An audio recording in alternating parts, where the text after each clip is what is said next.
I'm just going to say right now, the Vancouver Canucks, they have no good prospects. Think I'm being the darkest guy on the program? Well, you're going to hear about it on the other side here on Locked On Canucks. You're Locked On Canucks, your daily podcast on the Vancouver Canucks. Part of the Locked On Podcast Network, your team every day.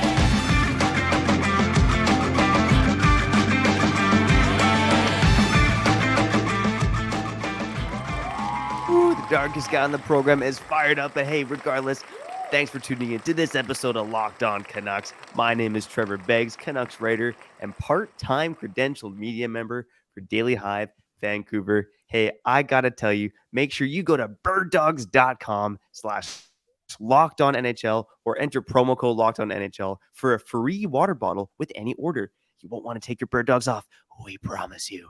And before we dive into today's episode of Locked On Canucks, we got to thank you for tuning in to Locked On Canucks. It's your team every dang day. Make sure you subscribe or follow for free on YouTube or wherever you listen to podcasts. Now, a couple things to get into in the program today. We're going to talk about the Vancouver Canucks prospects, okay? Something that's been on my mind for a little bit. I'm also going to talk about the Canucks because they're skating right now, okay? Hockey's getting back. I feel it in my spine, baby. And also, I'm going to get into comment court at the end of the show, as always, because we save the best for last. Speaking of the best, I got to introduce my co-host, Kyle Bhawan. How you doing today? I'm doing good, man. I'm excited to talk Vancouver Canucks with the people and Trevor Beggs for real. We're so blessed. It's September. You got me addicted to the Canucks. In a few days, the Packers start their season 2. Sports all around me. I'm feeling like myself. And if I really think about it, I haven't felt like myself in about 4 years, maybe 3 years. I guess 2020, the COVID bubble playoffs, because a big part of my life is the Vancouver Canucks. And I know they haven't proved it in the standings in the last 4 or 5 months, but based on Trevor Beggs' regimen and my commitment to Locked On Canucks, aka our friendship, I'm back to being a Vancouverite, a true Vancouverite, and the Vancouver Canucks really, really matter to me. And I know the Vancouver Canucks really, really matter to the people listening and watching this show. Trevor alluded to it. Comment corner at the end of the show. And in about 15 minutes, I'm going to play a clip from Halford and Bruff about Rick Tocchet. There was a quote from a Pittsburgh reporter that really had me thinking about Tocchet's coaching style and how it actually is maybe opposite of what we may believe his strengths are, but it does best for the Vancouver Canucks. Why? Because the Canucks do have superstars. We don't need this guy to develop players, do we? I don't know. Maybe that's a strong thing to say, but based on what Trevor Beggs is about to say in like 20 seconds, maybe it's good that, again, Tocchet's greatest strength is developing superstars or working with star talent. Anyways, Beggsy, you're the darkest guy on the program. It's the truth. I can't believe he sent me this text message in the morning. It's September optimism season. Come on. It's September again. And we're talking about the Canucks prospects. It's not July, dude. It's not June 24th. But here you go, man. Take the floor because I'm excited, man. You've been wanting to talk about this for a while. Take the floor. Yeah, you know what? It is September optimism season, but we got to be real with the people here on Locked On Canucks, okay? Because the Vancouver Canucks, they have a prospect problem, okay? And, there was a ton of rankings over the offseason in terms of, where the Vancouver Canucks rank in terms of their prospect pool. Were as high as 20th overall on elite prospects. They were as low as 28th on the Athletic. They were 23rd overall on Yahoo. But basically at the end of the day, the Canucks, they have one of the worst prospect pools in the NHL. Like, it's mediocre at best, and at worst, it's one of the worst. And that's a problem, obviously, for a team in the Canucks where they are in their developmental timeline. One other thing that stood out to me when I was reading about the Canucks prospects in the offseason was the Athletic had their top 50 prospects list, and not one of the Canucks prospects made the top 50 list in terms of prospects around the NHL.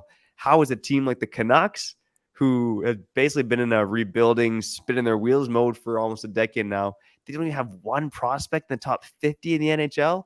Come on, man. It's ridiculous. I mean, we know why it is, obviously with Benning kind of rushing the timeline and trading away those picks. But, this is a bad spot for the organization to be. Like, you look at where the Canucks rank or the teams at the bottom in terms of prospect pool rankings, most of them are playoff teams.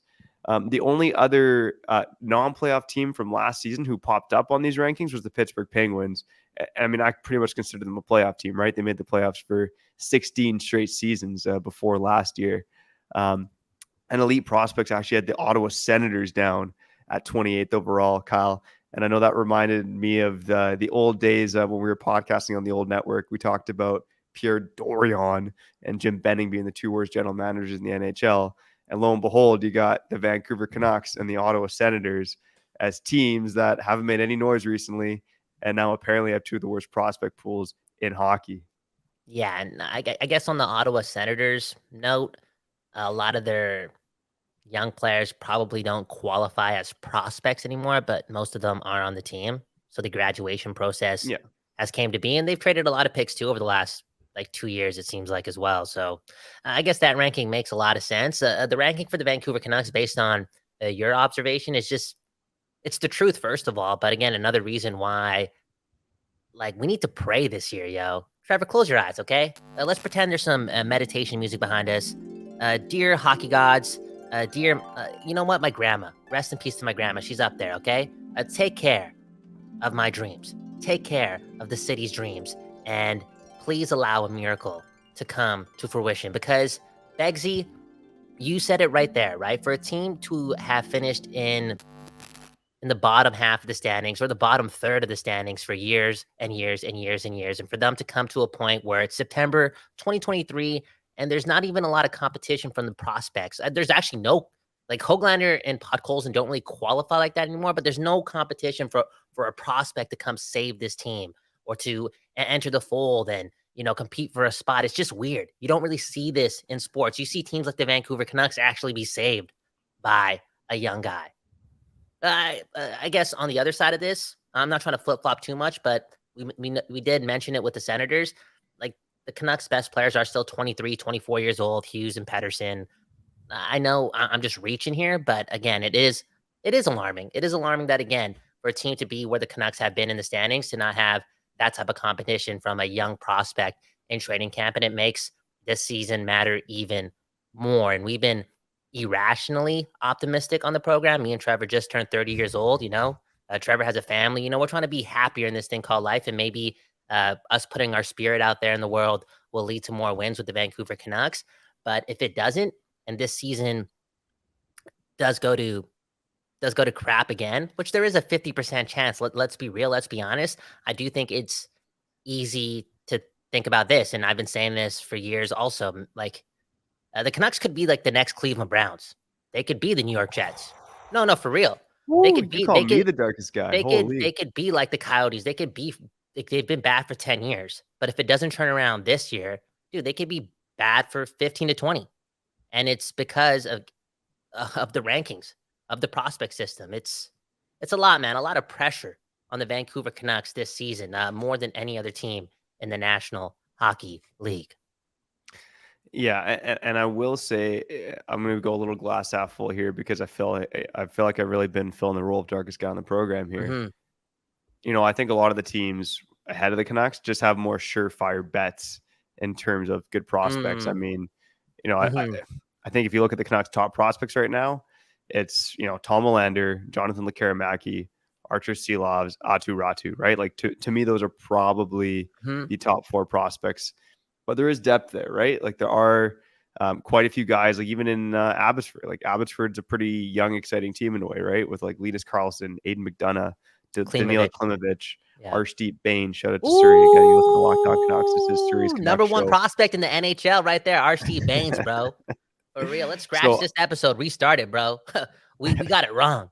Shout out to Surrey. Shout out to Arshdeep Bains, man. I mean, so again, no surefire bets in the Canucks system, and that's a problem.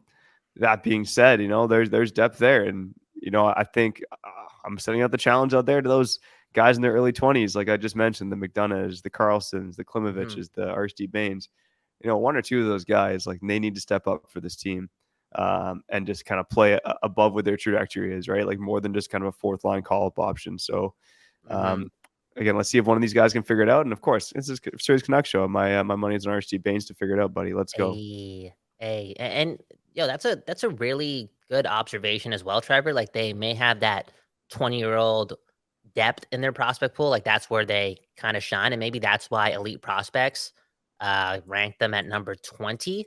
And we talked about the elite prospects ranking system. And again, this little article they wrote on the Vancouver Canucks a couple days ago. And I did mention how they talked about Höglander before they started their list. And like, yo, by the way, Höglander, even though he doesn't qualify to be a prospect, he still is a prospect in theory, and a really good one. That's what they said, I also said that there's a paywall for this article as well. You can't really read it unless you're not hurt by the recession. That being said, one of our fans, and I'm just gonna leak the truth. It's out there, man. It's out there. One of our fans sent us the whole article, sent us all 10 players that they mentioned on this list. I'm not gonna show any screen grabs. I'm not gonna really even talk about it that much, but we love our fans, and maybe that's illegal, but come on, we live in a generation where people are just sharing Netflix passwords, Crave passwords. Bro, when my ex-girlfriend, I'm sorry, disrespectful to myself, when my ex-girlfriend and I broke up, I still had her Netflix account for like a year and a half.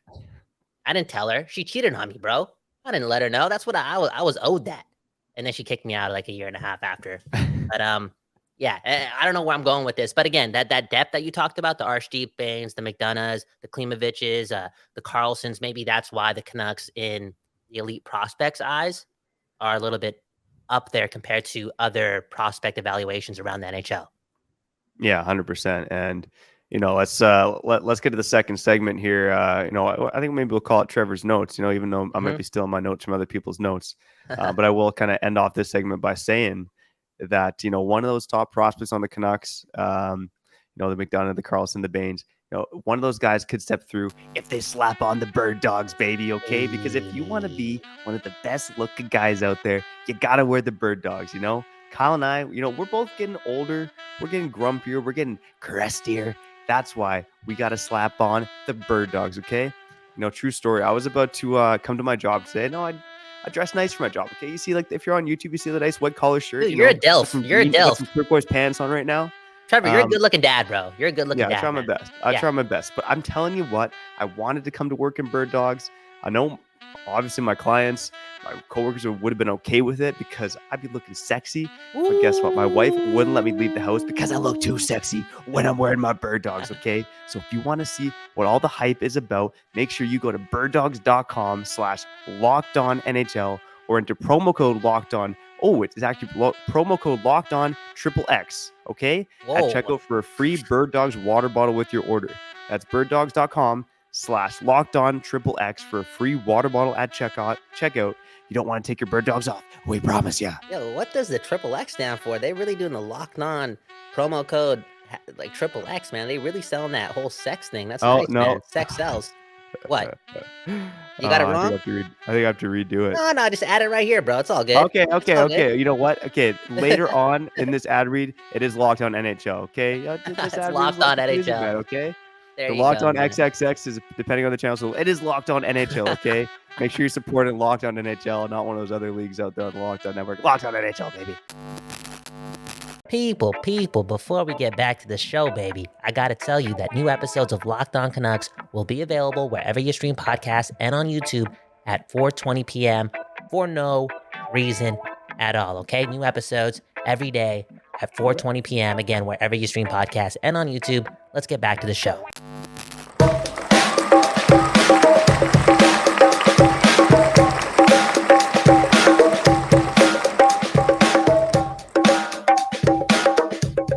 Okay. We back here on Locked On Canucks. Your Canucks every day. Make sure to subscribe and hit the like button and leave us a review wherever you listen to this on your pod-catching platform. Remember, on Apple Podcasts and on Spotify. We're going to use the review section / the comment section on Spotify to, kind of bring into the show as well. Okay, for real, for Comment Corner. So use that metric, that place in your podcatching platform to, again, leave comments on the episode, again, of Locked On Canucks, Trevor Beggs, Kyle Bhawan, and the people, man, the city, man. Trevor, man, bro, man, dark, man.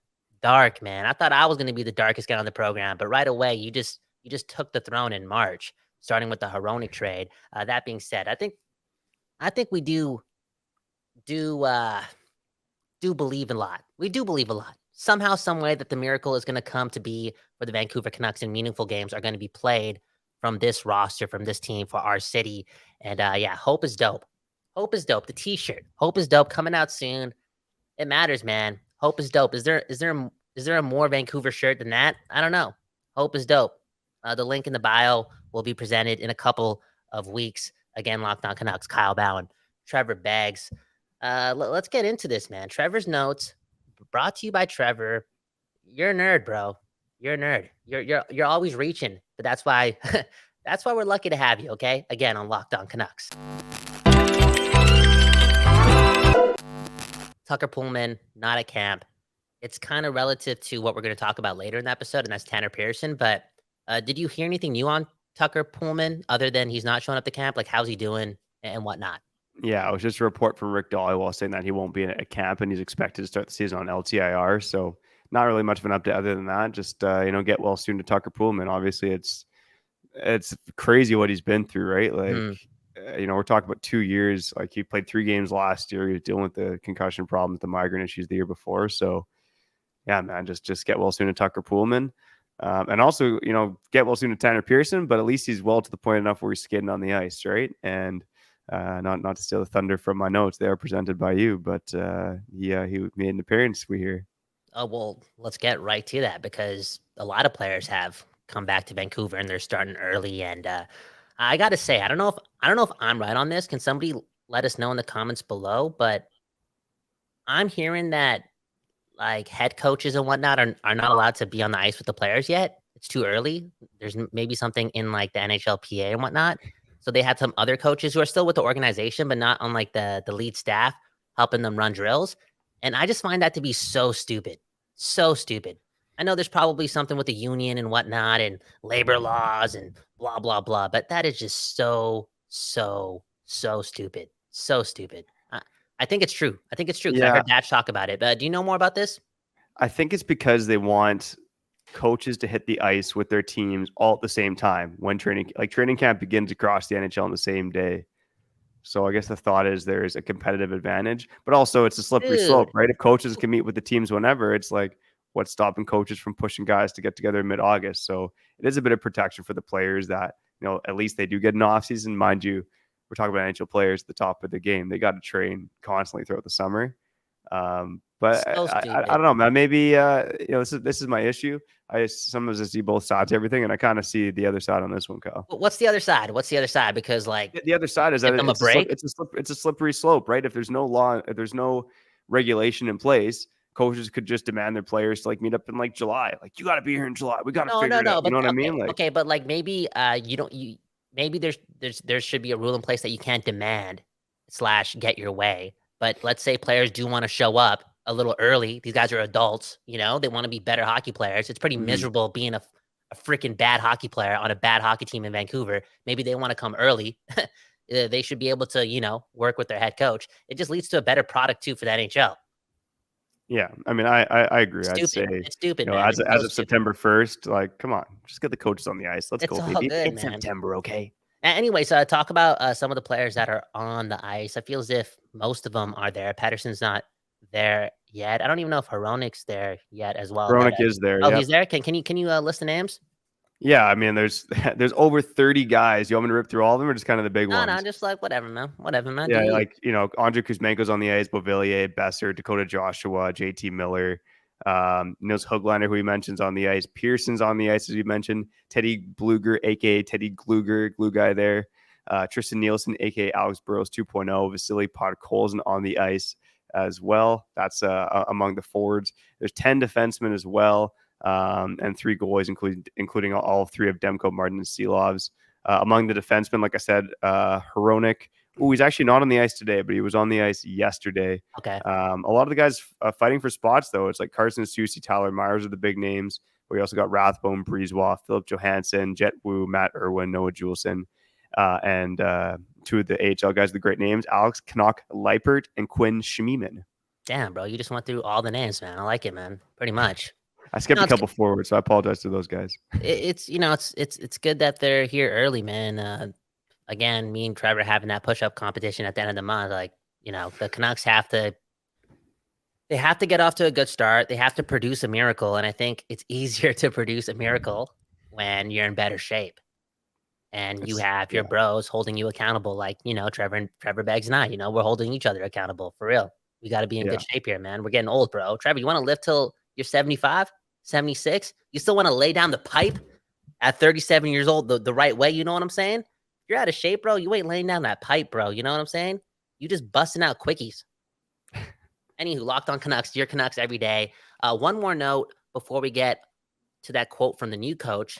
And I'm connecting the two because you have a note about the old coach, Bruce Boudreau, doing what? What's he doing now? He is a senior advisor for the OHL's Niagara Ice Dogs. So I find this interesting. I mean, he's part owner of talking. What's That's that? What he's doing. I said he's drinking coffee and talking hockey, man. Just living the dream. Which is what he loves to do, man. There you go. No, just shout out to Boudreau for kind of finding another role in hockey. I mean, I'd like to see more of him in media. I know he's kind of done that gambit though. So the guy's a hockey lifer, and obviously one of the best guys out there. And I mean, it still blows my mind that I've kind of been in this Canucks media circle for I guess a little over a year and a half now, and I've seen 3 different coaches in my time in Canucks media. It's kind of wild. Damn, you probably have trust issues, man. For real, man. For real. Okay, speaking of trust and trauma. All of us, man. For real. Will we trust Rick Tocchet? Wait and see. Now, before I heard this quote, I looked at Rick Tocchet as a bit of a authoritative figure, can snap these boys into shape, hold them accountable. But I heard this quote from Halford and Bruff, and I think the dude's name is Sean Gensili, if I'm saying that right. Reporter out of Pittsburgh / somebody who, knows a little bit more about Tocchet than we do. Let's play this clip again from Halford and Bruff and Sportsnet 650. Tell us a bit more about the things that Tocchet might have taught Mike Sullivan, because I actually haven't heard that before. And a lot is being put on the shoulders of Rick Tocchet to turn this Canucks team around. Certainly from management. Go ahead. The most interesting, element in play here is that we know that Tocchet was really, really good at being the good cop in Pittsburgh, right? Like he was the guy he was the coach that guys like dealing with when Sullivan went maybe a little bit too far into like hard ass mode, right? Like Sullivan or Tocchet was the guy who could talk him down, and especially the stars. I know you mentioned Kessel, like that's always the first guy that he gets mentioned in concert with, but also other guys too. Like that dude was a star player, so he knows how to deal with star players, and that's an important that's an important ability to have, I think, in general and on that team specifically. I think Rick Tocchet will be really good for Pettersson. I think he already was. I think Rick Tocchet will be really good for Quinn Hughes. I think mentally or maybe not mentally, but personality wise, he can connect with those dudes. Yeah. What's funny is he's kind of being sold as a hard ass in Vancouver. Like he's going to be the guy that's going to bring accountability to the room, and he's going to be the guy that's going to teach them how to play defense. But I don't think he is a old school hard ass coach. And what you're telling me is pretty much dispelling the notion that he is a hard ass old school coach. I think he's a good hockey coach, and I think he can work with different personality types in a pretty impressive way. But yeah, you look at the dude. We know the kind of player he was. We know he was a hard ass. You look at him. He's bald, still a tough looking dude. Still looks like he could go and whatever fight guys out there, right? So I don't know. I think that's part of it. But as a hockey coach, I think there's more to him than that, honestly. And the fact that he connected with Phil as well as he did is like example A, B, and C of that. All right, so we just heard that, and we heard Trevor Beggs poo-poo all over the Canucks prospect system 15 minutes ago, 20 minutes ago. And yeah, now we heard that Tocchet is, really good with superstars, and he's actually a character that can play the good cop role. Are you like a little surprised from that quote? And how about that other quote about him being bald, and that's the look of a tough guy. You know, you and I, thinning hair, it's all good, baby. You know, if it goes away, at least we're gonna look tough.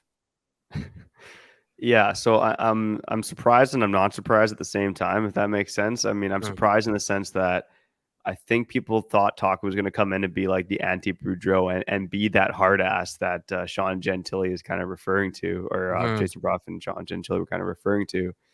At the same time, everything that Talk had said in interviews is like you got to be good at connecting with players, or else you're not going to get anywhere as a head coach. You know what I mean? And there's a delicate balance between being someone who's a hard ass and connecting with players.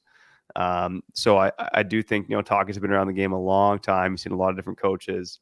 He's been behind the bench on a couple different NHL teams now. That I think he has a good idea of how to toe that or walk that line. And at the end of the day, I still got to lead results. So we'll see what actually happens. But I think there's reason to be optimistic about Tocchet. I'm also not just buying into the short sample size from last season either. Speaking of results, man, rosemary oil, man, use it for your head, bro. You'll be looking young forever, man. It's our jobs, man. We gotta look good for our girls, man. For real, we gotta look good for our girls, man. I got trust issues and past trauma, like I mentioned. I got cheated on before. I'm not saying my new girl's gonna do that. She's like, she's too sincere. She's, fell out of the sky for real. But since I do have those trust issues and that trauma, I gotta make sure I look good and keep this head of hair. So rosemary oil, if anyone's listening to this, Trevor Beggs, rosemary oil is really easy to make. Use it on your head, and your wife will be happy because you'll have hair, and you'll also be rocking extra small Birddogs boxers, all right? So you get that bulge, that nice bulge, all right? Anyways, Locked On Canucks, your Canucks every day. Let's finish off the show with Comment Corner after the break. Again, it's your Canucks every day.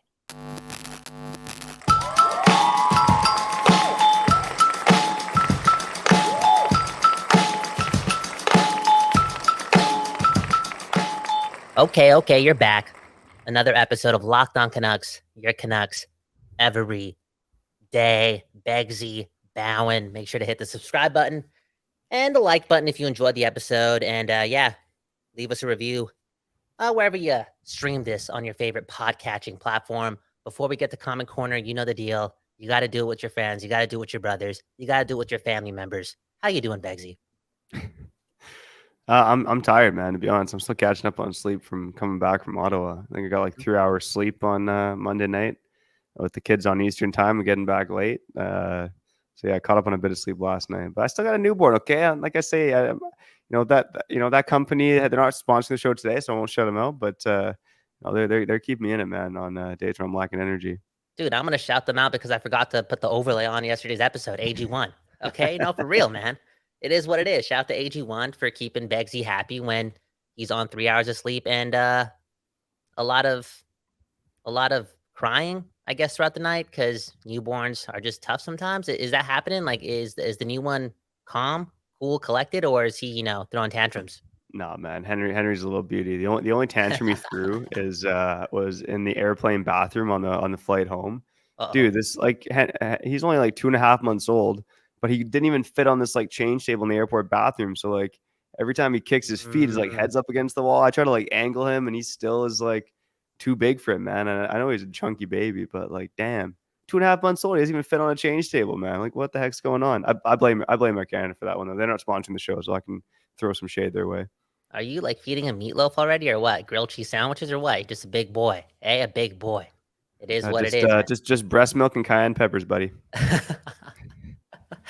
Dude, man, I've never been in an airplane washroom. I'm just so scared of public I'm so scared of public washrooms, man. What? I'm so scared of public washrooms, bro. I never knew this about you. We almost dude, I've talked told about this. No, we should get to the comments. Yeah, we should get to the comments because this could go on forever, okay? Anyways, Locked On Canucks. Let's get to our favorite segment of the show, Comment Corner.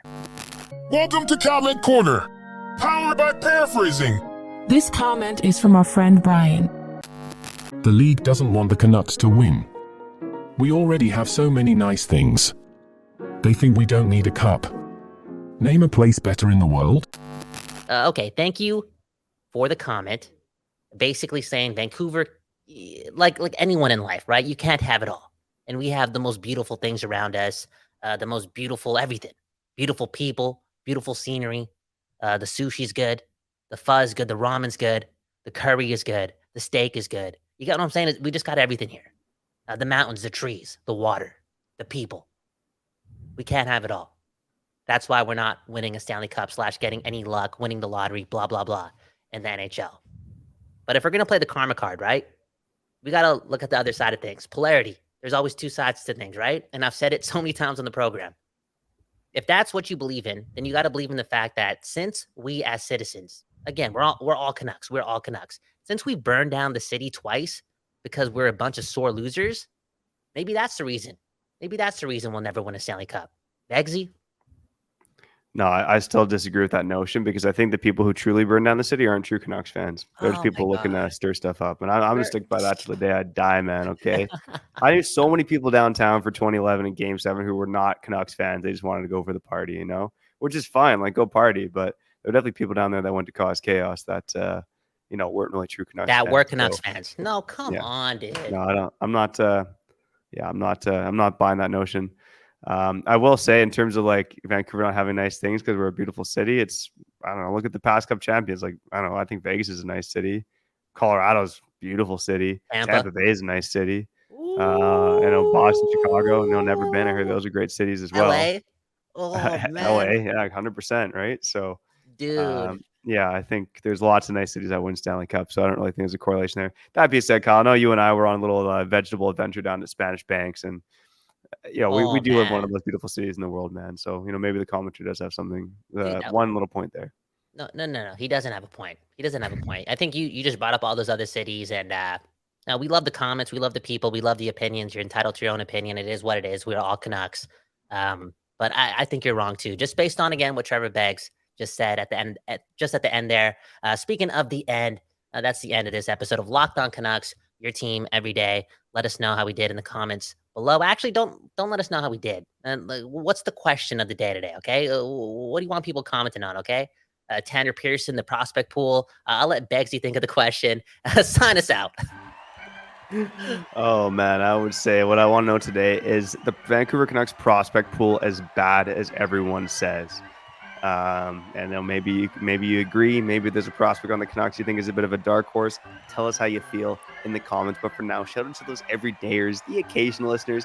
Even if it's your first time listening, we're going to shout you out too because we're glad that you're tuning in to Locked On Canucks. One thing we didn't get into today was training camp battles. So that's coming up on one of the next episodes of Locked On Canucks. But for now, I'm Trevor Beggs. That guy's Kyle Bound, and you've been listening to Locked On Canucks.